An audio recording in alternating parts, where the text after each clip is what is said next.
Yo, we're back with another one today. Today, I want to talk about FLCL, aka Fooly Cooly. This has to be one of the strangest animes I've ever watched. Let's get to it. So, the author of this name is Yoji Ikakiro, and the illustrator from the manga or the novel series is Katya Tusaramic. And Fooly Cooly is so strange, bro. It just starts out strange. Everything about it is strange. Our main character name is Nataba, but everybody call him Taku.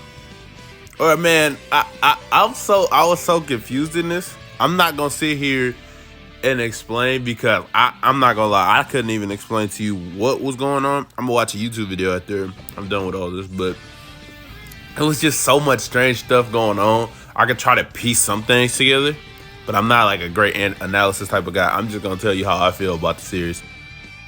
FLC, aka Fooly Cooly, FLCL, aka Fooly Cooly, is about a young boy named Narito living in a town where nothing ever happens until the strange lady comes around named Hakaro. And when we met her, she just hit bro with a bike, a guitar. Like, I'm like, God damn, he was getting his ass whooped. And he always had this big ass lump that would grow out of his head. Like, he had a robot grow out of there. Like a big ass, what that thing was. I just finished the show last night. But like a big ass thing. It was from episode 5, I'm pretty sure. And dude, there was just a lot going on. It was so confusing to me that I was so confused. I didn't know what the fuck was going on, to be honest, half of the time. It's like I'm trying to piece stuff together. I know some of this is about puberty when it comes to Naito. Or I'm just gonna keep calling him Taku because that was just his main name. And you can see there was a lot of puberty, a lot of stuff that he admitted to in the end. It was so weird. It felt like I don't know what was going on half of the time. Like I followed some points and then it was so confusing to me when I was watching. It was really fucking enjoyable though. I can't lie. But I have to say, their music game was so elite. This is probably one of the best soundtracks I've ever heard from an anime. When I mean best, like one of the best I've heard, because it don't matter if you don't like it or not. I feel like the soundtracks on here was so good. Just if you just hear the music in the background, I'm like, oh my gosh, why is this music hitting like this? This music was elite, excuse me. And I really, really, really enjoyed that. I'm about to go look up the soundtrack in a bit to see what songs I can add to the playlist of my bangers. Here's some things that I personally liked about it. I love the background and like sky of Fooly Cooly. And just like the whole setting of the city. It just looks nice. No matter where they're going by, the train spot where him and what's her name? Hakuro? Yeah, we're walking by while she was on her bike. He's like, leave me alone.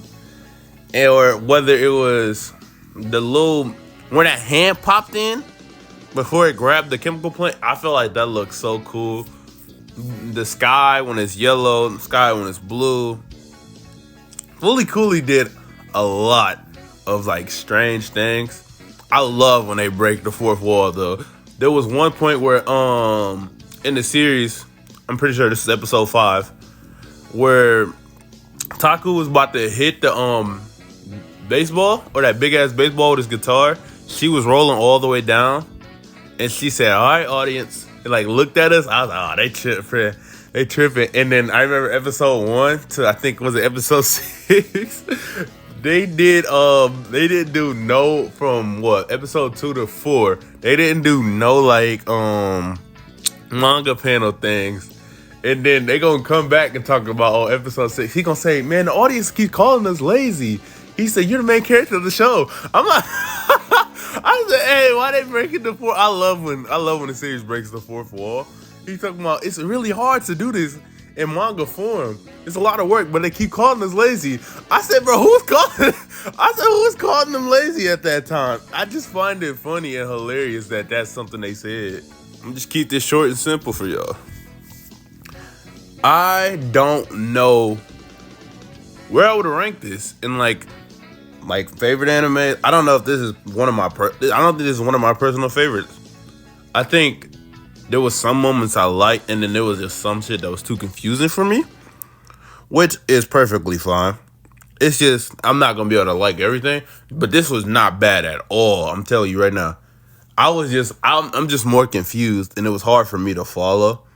Maybe that's different for other people. Let me know for y'all what y'all liked about the series and what y'all didn't like. I think the series is so confusing for me at times that I just didn't understand it, and that's what I didn't like about it.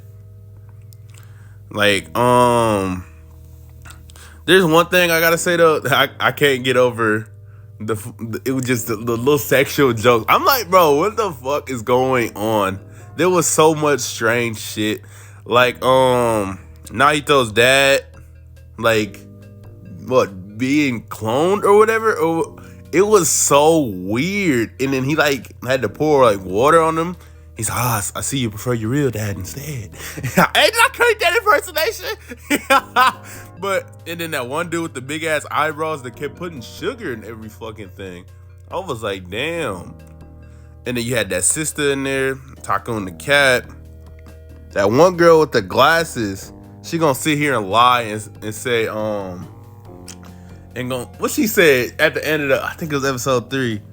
She said the prescriptions are fake. I'm like, man, get the hell out of here. I love that robot.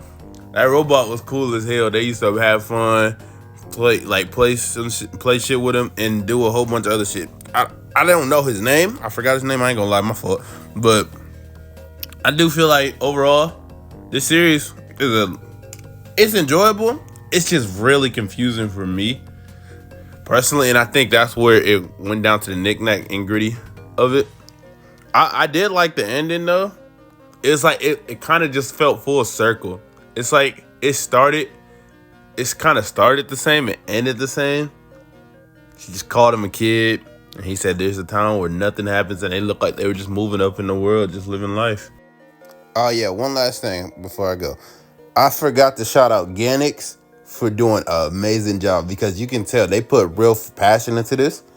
And the dub went crazy. The dub was actually pretty good. I enjoyed both from both sides. It was so like, you can tell that this whole studio and the voice actors and everything put their fucking souls into this. They put their whole souls in this. Like, they were really trying. I love that, bro. And it actually came out really well. But other than that, y'all, peace out. Love y'all. Bye.